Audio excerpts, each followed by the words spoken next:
thanks for having a nice, cool service in the dark. We printed the Spirit music at font 15, size 15, so it's the garden song, and you can remain cool, calm, and seated during this song.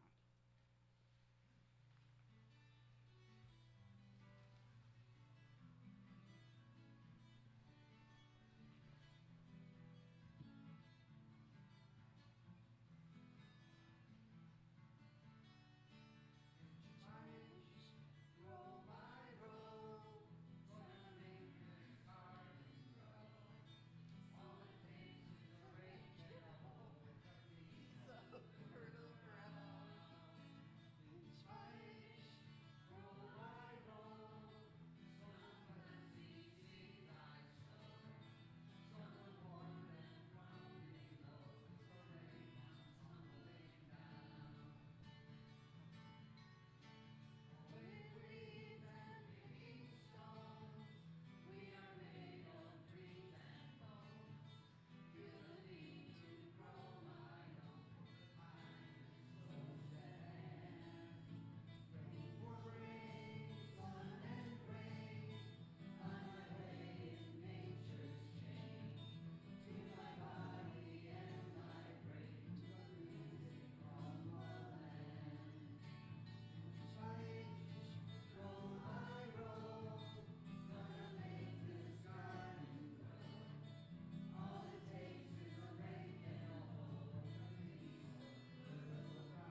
group, Chalice U. Can you hear me? Okay. So I'm announcing 3 events. We have the drum circle here, if anyone's interested. That's on the first Saturdays, but this coming drum circle is kind of special because we have a drum class before that. 5:30, probably in Adams Hall, this coming Saturday. There's a drum class for beginners, so if you want to learn how to drum, that's the class to come to. It's from 5:30 to 6:30, then we take a little break, and we have a normal drum circle at 7.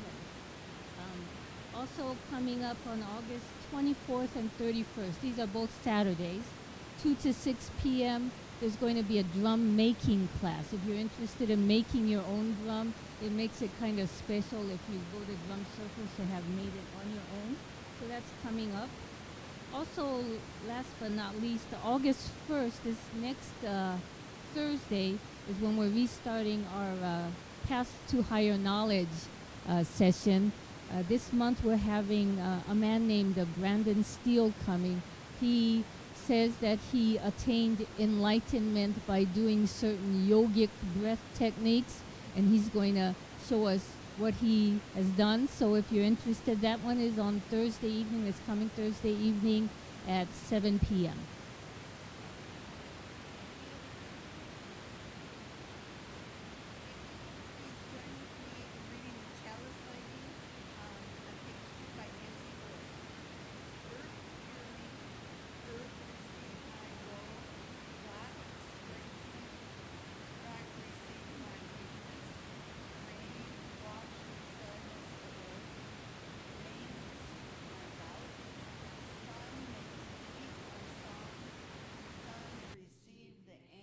From my heart, chalice that holds earth, rock, rain, sun, illumine our way for internal reflection and external action.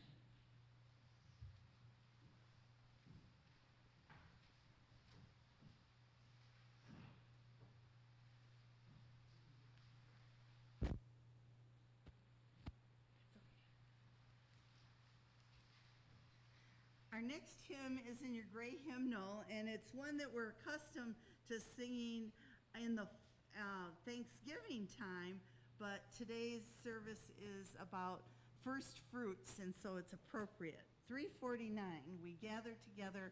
You can still remain seated.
And you are, of course, the beloved congregation.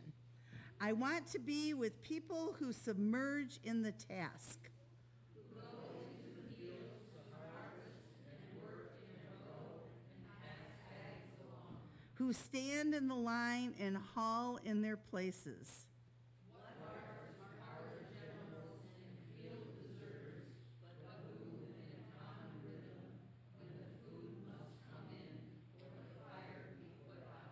The work of the world is as common as mud.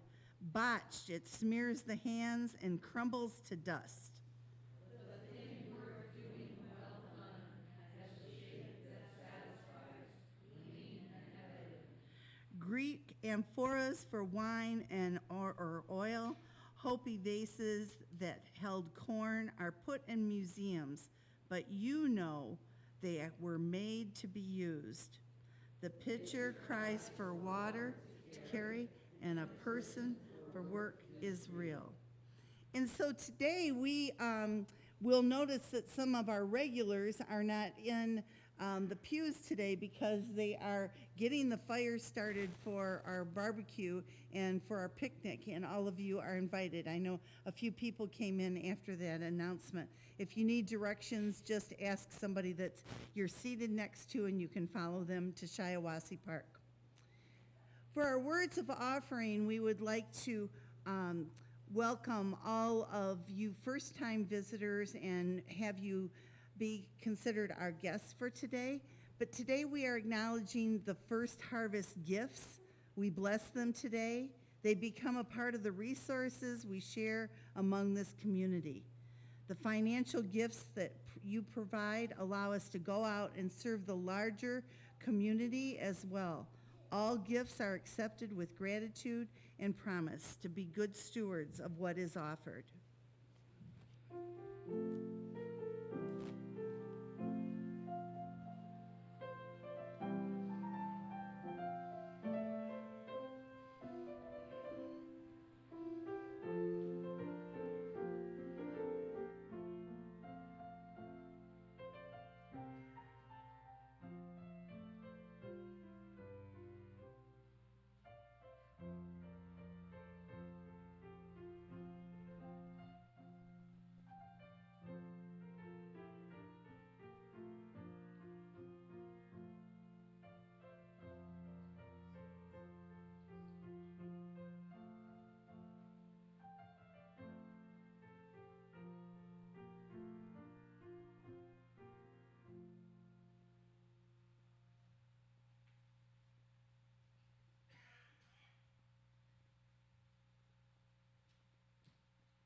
Unitarian Universalist congregations all around the country set aside a time during their services to acknowledge joys and concerns and sorrows. If you have a joy or concern or sorrow that you would like all of us to focus our energy upon, sometimes in prayer, sometimes in meditation, sometimes in a text or an email during the week, we invite you to the microphone to introduce yourself and tell us what's been on your mind and heart in the last short while. What's your first name, Nancy?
For some of us, we get too much quiet during the week.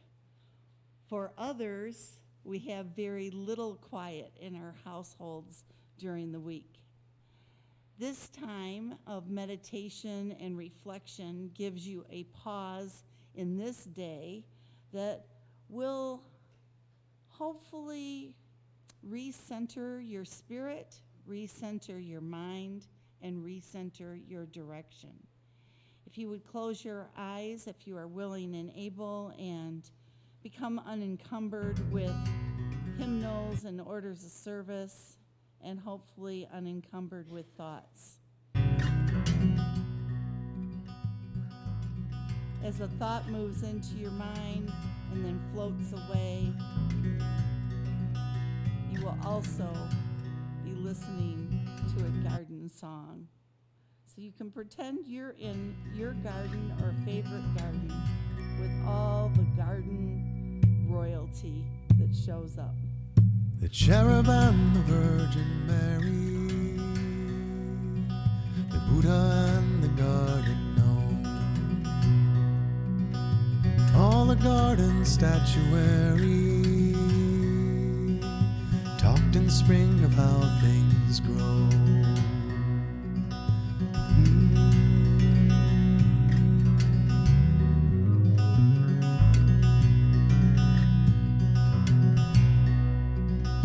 Buddha said from compassion, Mary said the Lord above. Gnome replied it must be magic, cherub sighed it must be love.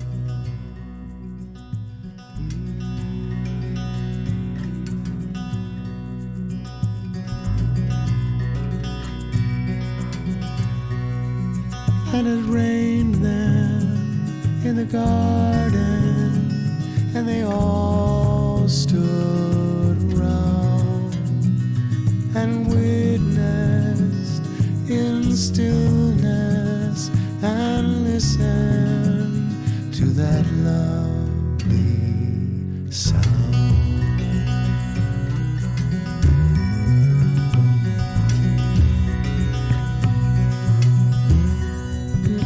Then St. Francis in the corner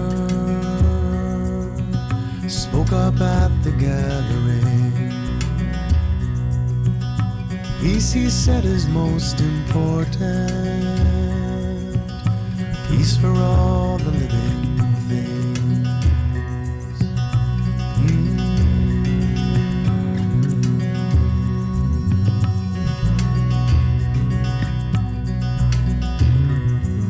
And the stars burned, and the earth turned, and the sun shone down. And they knew then in the garden life was stirring in the warming ground.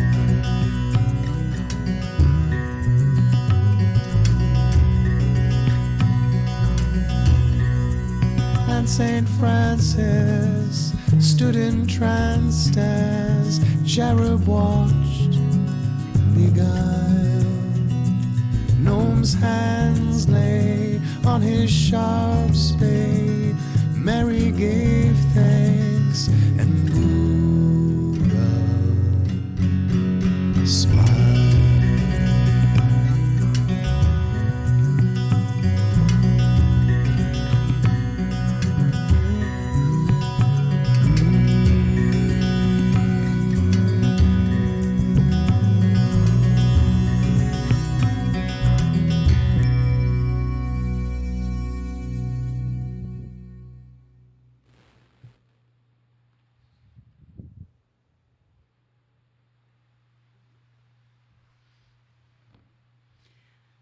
So for those of you that have decorated your garden and allowed all of those little trolls to make friends with the Virgin Mary and the Buddha and St. Francis, I just love that song because you just imagine at night they all sneak out and talk to each other and make little plans. So Today is the first harvest within the Wiccan and the Neo-Pagan tradition.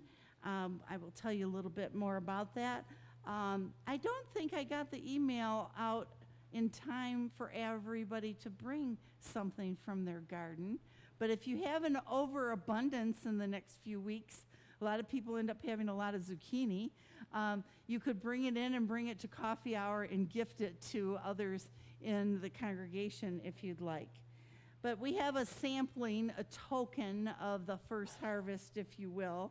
We share with all of you the blessing of this harvest and the blessing of the harvest that you bring in or that you enjoy from the farmer's market.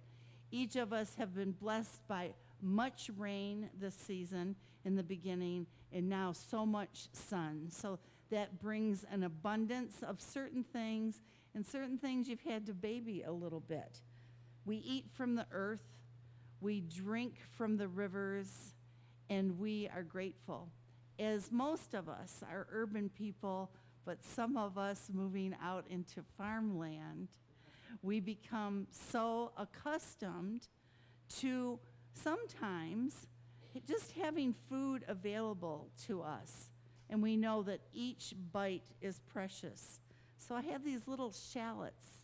And when you cut them, sometimes it's hard to cut them, and you don't want to waste any. The same with the onion and the carrots. And the older we get, it seems like the more careful we get with how we take care of each precious gift from the garden. As we depend on all of this, may all the fruits from your garden and all the fruits from the gardens where you purchase fruits and vegetables be blessed. May we continue to have abundance, and most importantly, may we continue to be generous to share that abundance with others.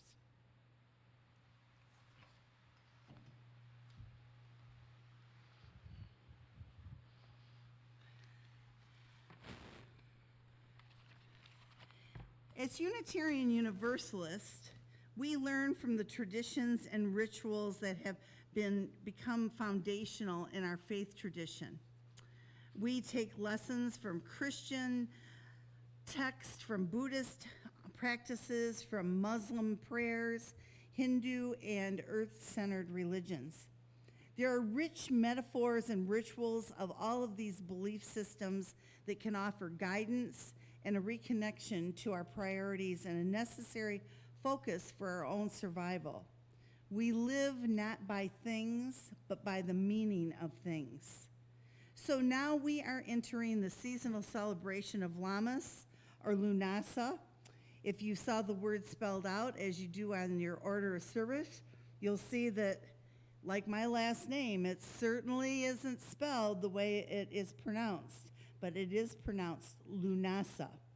This is the first harvest of crops from gardens, both large and small. They're being brought to our table.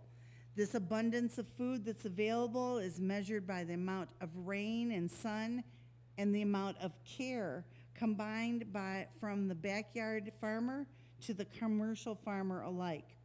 Today, our picnic will bring together the bounty that we are able to share from you, our beloved community. Because somebody planted seeds and picked stones and tended to the fragile but strong crops that began as seedlings back in late April. As we reacquaint ourselves with the history of Lughnasadh and Lammas, we recall our own wisdom related to the harvest and gather the knowledge that must be passed down to the next generation, as we too are care agents of this planet and its first fruits. Some of you are restructuring your approach to choosing food that is local rather than transported all over the country or even the world at this point.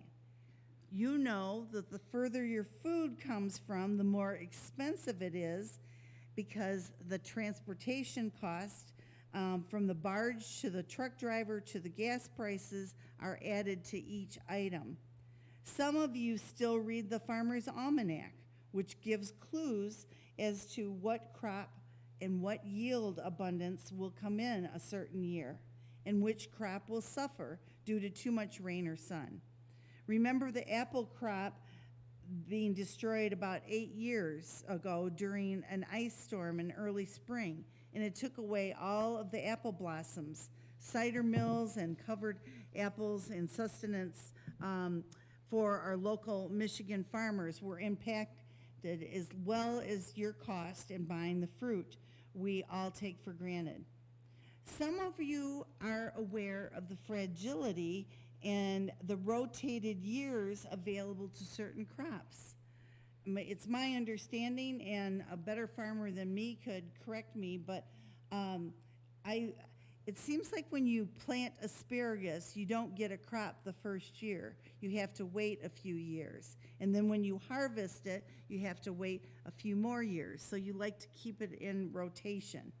The timing of local strawberries, you get them and you make that freezer jam. Blueberries, this is the perfect time for those, and cherries in the last month.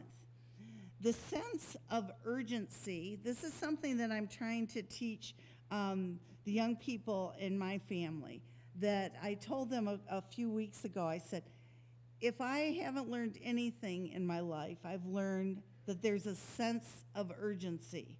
And you know this, if a bill's late, if your mortgage payment is paid late, then they're going to tack on at least $35 to your total bill. You know there's a sense of urgency when you're trying to get ready to come to church, especially if you have little people that all need their hair combed and breakfast and etc. There are so many examples for you to apply this sense of urgency. The garden teaches you that. There's a sense of urgency because you want a perfect balance, right, of rhubarb and strawberries. And you can't make rhubarb pie in the middle of August or in September because you can't find the rhubarb. And so that perfect balance of the timing of when the fruit is ready and when you transform it into something else can teach you that sense of urgency. This kind of wisdom is gathered and necessary to share, and Lughnasadh gives us this time for reflection to gather not just first fruits from the garden, but your first, second, and third fruits from your wisdom. In Old English, Lammas comes from the phrase half-mass, which roughly translated to loaf mass. That's because during that period of time when the bread was made from the first harvest grains, those first loaves were often brought into church and blessed. This is why it's still celebrated today as a Christian holiday. However, Lammas also has its roots in pagan tradition of its time, used to honor the god Lu, the Celtic god of skilled workers and craftsmen. However, in recent centuries, some of those celebrations have shifted away from the original date of August 1st, sometimes to the Sunday nearest the date. Lughnasadh is one of the 4 Gaelic seasonal festivals, along with Samhain, Imbolc, and Beltane. It corresponds with other European harvest festivals. Lughnasadh is mentioned in some of the earliest Irish literature and has pagan origins. The festival itself being named after Lu, and his mother is said to have died after she spent so much work and sacrifice to prepare the ground in Ireland for the agricultural crops, that during the funeral gathering, and the funeral gatherings would be filled with dance and music and song. During that funeral gathering, that's when the reenactment would occur between Lu and another god, Lu fighting for us on earth to have the abundance and the harvest rather than it being given over to the other god. So this corn dolly sometimes is representative of the god Lu, And he has, of course, many other spellings to his name. So that story goes in Irish mythology to teach us, if you will, that sometimes things don't just happen in our minds, they need to be reenacted through ritual. And this proclaiming of laws and settling legal disputes, drawing up contracts and matchmaking, all comes out in the story. So the mother, Taitlin, who, yes, passed away, but she also passed on so much knowledge to her son, Lugh, knew that he would have the power to win over the other god. So this study that has been done by folklorists such as Mary McNeil has been published, and surviving Lughnasadh customs and folklore, as well as an account and medieval writings about the festival, are available. She concluded that this ancient festival involved the following: pilgrims climbing up Patrick on Reek Sunday. It's believed that the climbing of hills and mountains was a big part of the festival since ancient times. Aren't we lucky that we don't have to, we only have to climb a little hill at the Shiawasee Park to get our harvest. Oh, and that was barefoot, thank you. A solemn cutting of the first of the corn, and there would be an offering that's made to the deity by bringing it up to the highest place and then burying it. A meal of new food, of bilberries, of which everyone must partake. It was like a communion. A sacrifice of a sacred bull, a feast of its flesh, hard on vegetarians, with some ceremony involving its hide and then the replacement of a young bull. Then this ritual dance and play telling of the struggle for the goddess in the ritual fight, triumphing over the actor who impersonated Lugh. Then more plays would continue, and the brilliant young god as his human representative would be the star of the show. So the point I want to make here is when you start studying these ancient rituals, you can say, what does that have to do with us sitting here? Well, it only has something to do with us if we are open to letting it have something to do with us. But it reminds us, if you will, of the importance of us being part of this organic circle. I wish I would have brought my cell phone in. It reminds us that we do more than just look at a cell phone.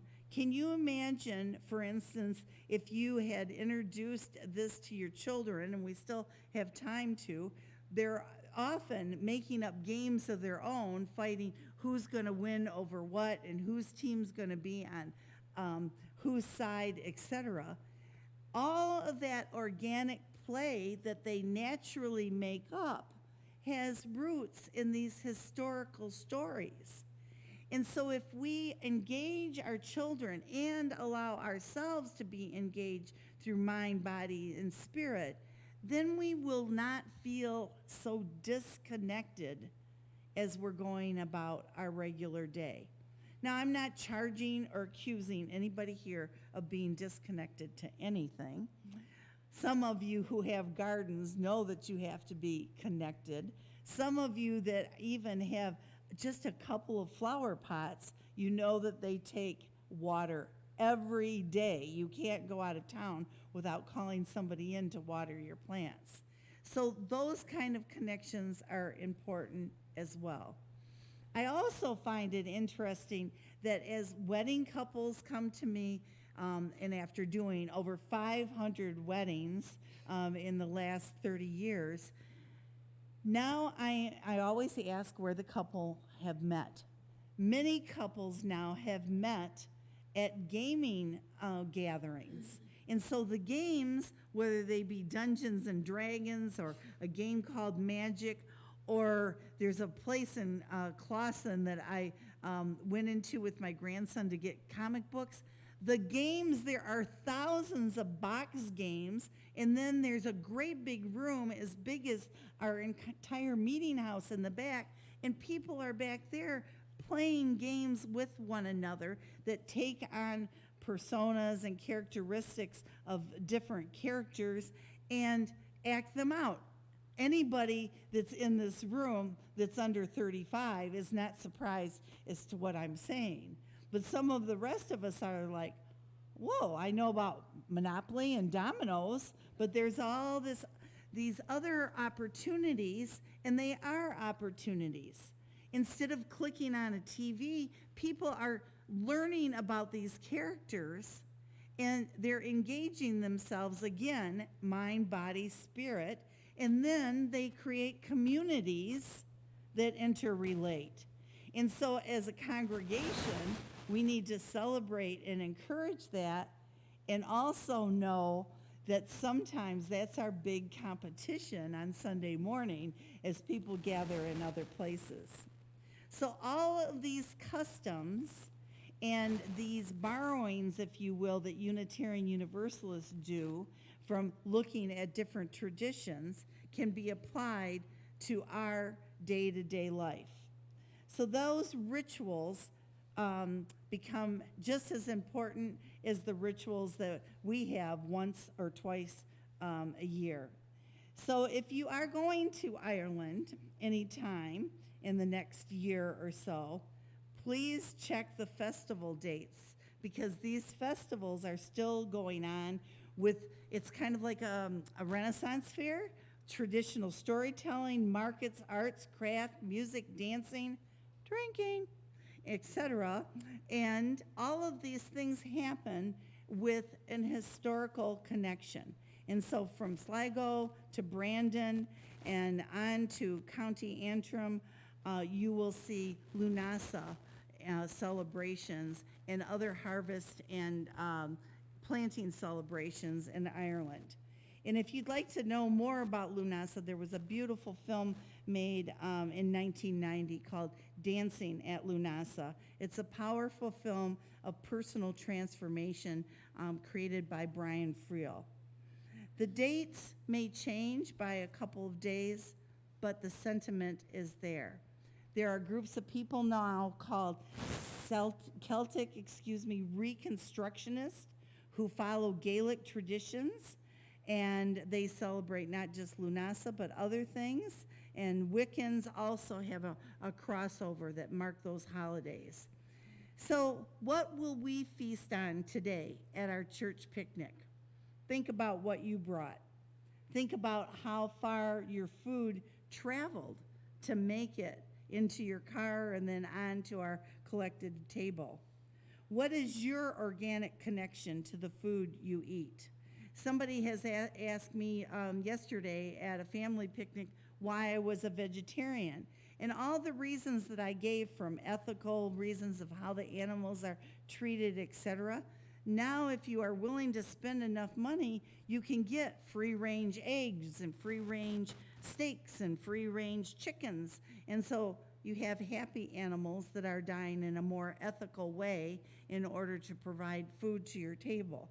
So how much do you think about this? Or some Americans just say, looks good, it's there, I'm going to enjoy it. Enjoy it and be thankful for it.